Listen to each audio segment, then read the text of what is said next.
and start any new wars. Again, I'm not a fan and I'm not voting for him. I'm not a fan.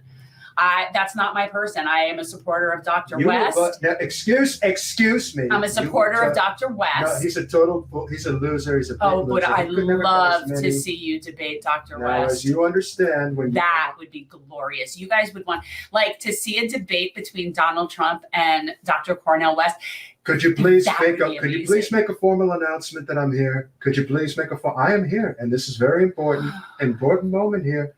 If you are not aware, could you get your little producer to put up the wonderful news? The wonderful news, please put it up. Everyone who's here has to see it. It's very important. We have to let everybody see. It's incredible. It's tremendous. I've already been declared the winner, because I'm a winner, not a loser like everybody else. I'm a total winner, a big winner. As you can see, I have officially won the Iowa caucus. Is it I don't understand why this is even news. We knew this was going to happen. Listen, anytime I win, which is why it wasn't even worth having a debate with anybody. Anytime I win, it must be discussed. It's very important. And not only am I winning, I am winning by a majority, tremendously. You're bigly winning. Incredibly. I am winning by over 50% of the vote. They said I couldn't do it. Believe me when I tell you, we are going to make America great again in 24. And how lucky are all of you to be here this evening for me to make my official announcement that I am the winner of the Iowa caucus on this terrible little tiny channel. All right. It just so happens that it's very close to where I live in Mar-a-Lago. And I needed to get away from the cold. It is really cold. And can you believe how cold it is over there? Really cold. It is cold. Apparently is affecting our guests this evening because their Wi-Fi is out. Their Wi-Fi is out, but my Wi-Fi is always up and running in more ways than one. And I am here to let you all know that this is an opportunity of a lifetime to get on the Trump train again. You've given yourself an opportunity. You can see we're winning. We're winning bigly. If you had any doubts, don't doubt anymore. This is where you want to be. You want to be with us. Chip says, Peter, I love you, but you're a fart in church with that mask. Oh, believe me, it's only so big because my ego fits it perfectly. So I think it's actually kind of hilarious just because of the proportionate head-to-hand ratio. They say I have tiny hands, but that's okay. And with the T-shirt, it's so funny. I may have tiny hands, but I have a huge ego, so I make up for it in other ways. Yeah. I am here to let you know that as far as the threats are concerned, the only threats I will be carrying out will be on day one. And that could be many. And I don't sleep. So believe me, I could be doing a lot of bad. What a wonderful. Metal. There is no try. There is do or do not. I will do as I said I would do. You're all in trouble if you don't get behind me. That's a promise. What do we have down here? I see another clip. I see something else. I don't know. Do you have anything to share? I don't know what you've got going on. Anyway, it's really great because at least in the GOP, we have a real primary process. Unlike the Democrats, they don't have any process. There is that. They are declaring Genocide Joe the king. Yeah. And you accuse me of doing wrong? Well, it is interesting. It is interesting because, they, with a president with the lowest ratings I can even imagine, declare him a winner with no primary. And yet the Republicans, who have a clear favorite, still went through all the motions and stuff. I mean, and of course you didn't grace them with your presence at a debate. And you know what? I got to tell you, I don't blame you. I don't blame you. If I were that far ahead in the polls, I don't think I would entertain, especially I would entertain a debate with those two. I also want to make an announcement. I know Vivek is on Tim Pool right now. Vivek, I am calling to you, channeling you. It is time to drop out and endorse yours truly. Why wasn't he at that debate between Nikki Haley and DeSantis? CNN's. They were totally terrible people. They decided that he didn't have high enough poll numbers. But yet he's still in. He's still in, and he's still getting about 8% of the vote. Those are votes that should be going to me. You know what? And here's the thing, is kind of good for him because, well, no. That doesn't hurt you. It screws both of them, though. How do you figure? Because you're already winning it regardless. It doesn't matter. I'm totally winning. I'm just trying to so it doesn't matter. But so what he's doing is he's taking it away so that neither of them get a good, clear amount of delegates either. But I want to win by the biggest of margins. No, I know. But this is strategically better because then they end up not getting either of them, Nikki Haley or Ron DeSantis, Nikki Haley particularly, who, you know what, honestly, you should ask her to be your running mate. That is a really terrible idea. I think you're warning against me.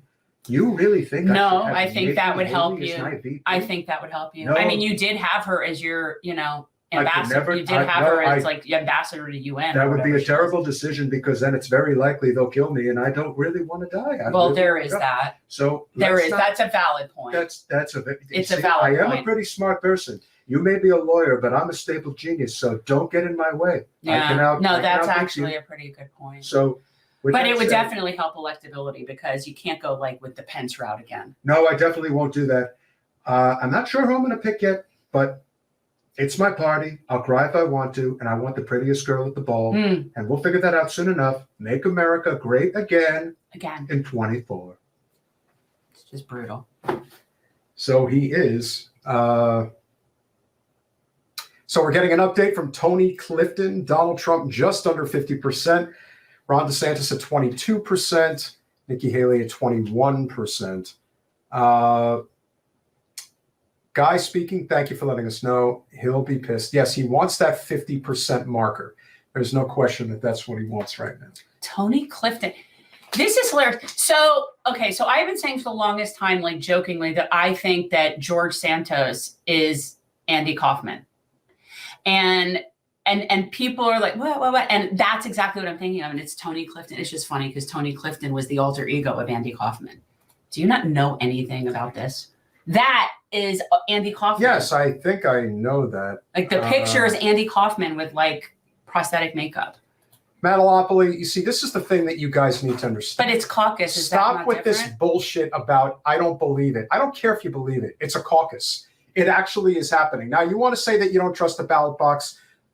I mean, I can't say that I necessarily blame people for feeling that way. No, not at all. But if there's one thing that was universally true when it came to the Sanders versus Clinton race in 2016, is that the caucus race was always going in Bernie's favor, significantly. The only way that Hillary was able to win was either by hook or crook, and that included strong-arming in the most despicable way possible, including Harry Reid, who was the king of Nevada, who basically threatened to fire the culinary workers if they did not get behind Hillary. Trump's winning Iowa, Trump's winning New Hampshire, Trump's winning. I mean, it's not even like, it's silly at this point to me, but it was silly a long time ago. So it was.